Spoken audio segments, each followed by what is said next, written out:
Dalam nama Bapa dan Putra dan Roh Kudus. Amin.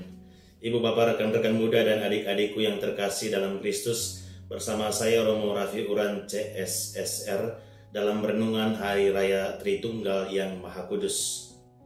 Sebelum kita masuk dalam bacaan kita mencoba memahami sedikit tentang Trinitas. Trinitas adalah suatu misteri yang mutlak, yang tidak dapat ditangkap secara utuh oleh pikiran kita sebagai manusia atau melampaui pikiran kita. Namun dari kitab suci dan tradisi gereja, kita percaya bahwa Allah adalah Tritunggal, Bapa, Putra, dan Roh Kudus. Bapa, Putra, dan Roh Kudus ini adalah setara dan kekal, dan sekaligus berbeda. Ada 3 pribadi dalam satu Allah. Salah satu aspek terpenting dari Tritunggal Maha Kudus adalah hubungan antara pribadi-pribadi ini.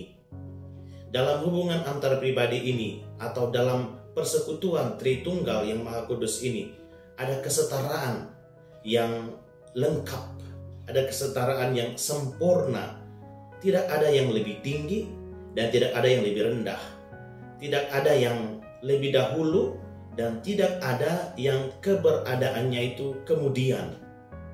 Semuanya ada dan berada bersama-sama. Karena kita semua diciptakan menurut gambar dan rupa Allah, Allah Tritunggal ini. Maka kita semua ini diciptakan untuk juga membangun dan menciptakan relasi satu sama yang lain yang setara. Kita tidak diciptakan untuk hidup seorang diri, untuk hidup terisolasi. Tujuan akhir dari pribadi kita manusia adalah untuk mencapai sebuah relasional yang baik.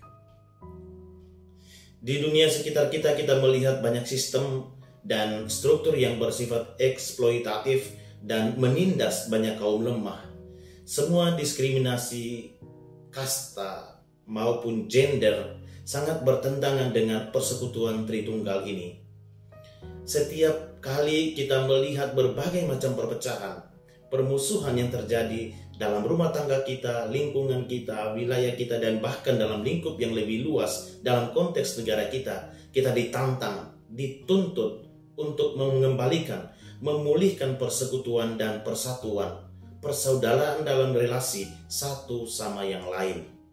Ketika kita berpikir, merenungkan tentang Allah dalam perjanjian lama, saya yakin kita semua membayangkan dia adalah seorang lelaki tua, berjenggot panjang, bahkan yang keras dan menghukum orang-orang yang berdosa.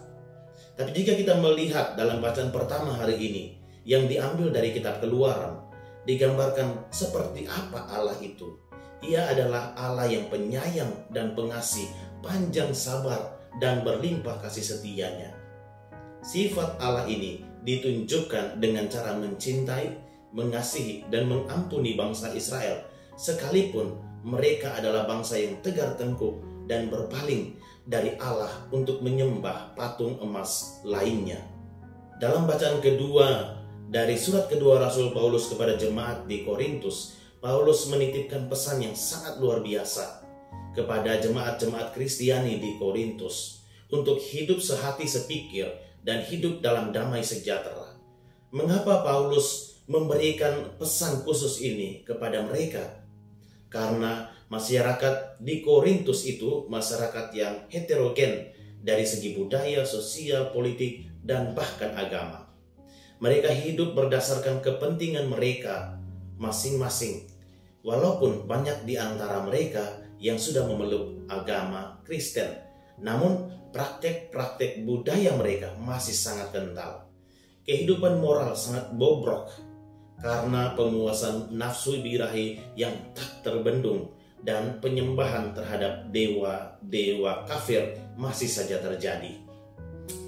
Dengan alasan ini, maka Paulus memberikan pesan supaya mereka hidup dalam damai sejahtera.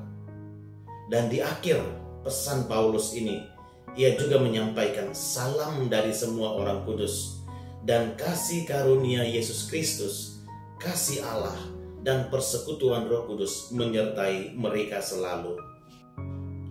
Dalam bacaan Injil yang diambil dari Injil Yohanes, kita mendengar Yesus mengatakan sendiri bahwa Allah Bapa sungguh mengasihi dunia ini sehingga ia rela mengutus putranya yang tunggal ke dunia supaya dunia memperoleh hidup yang kekal.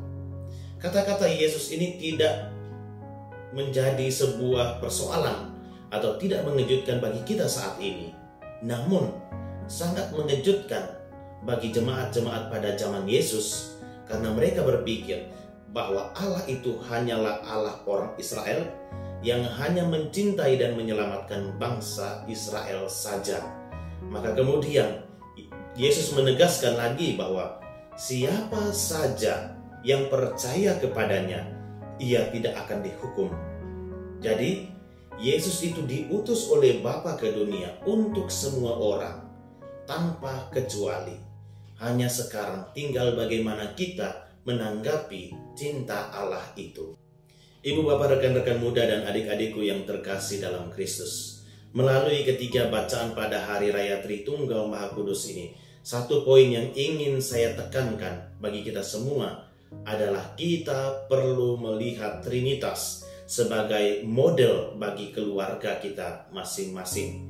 Kita diciptakan dalam kasih untuk menjadi komunitas orang-orang yang penuh kasih, sama seperti Bapa, Putra, dan Roh Kudus adalah satu di dalam kasih.